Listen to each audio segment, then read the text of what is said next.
Okay, so I hope you guys had a good day today. I read in Zechariah chapter 12 today.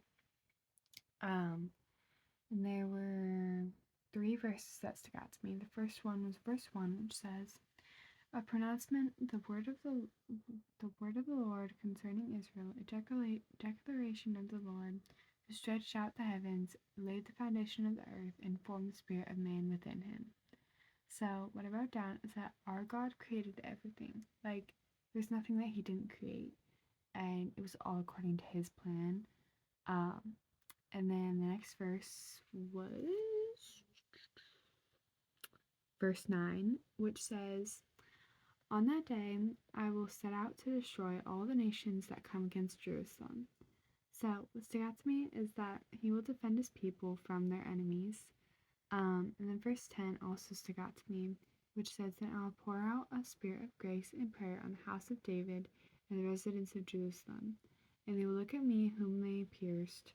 They will mourn for him as one mourns for an only child, and weep bitterly for him as one weeps for a firstborn.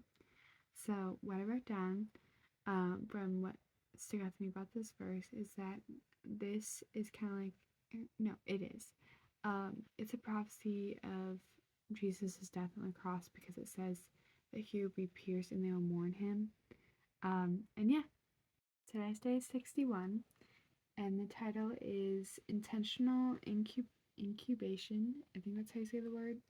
Um, and the key verse is Psalm 46:10, which says, "Be still and know that I am God. I will be exalted among the nations. I will be exalted in the earth." So what stuck out to me is that God will always be there. He is our refuge.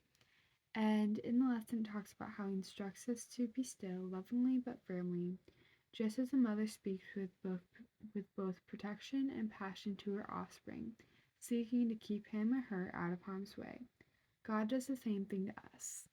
So what stuck out to me is that he wants to protect us, so we must obey him, because otherwise, how can he protect us?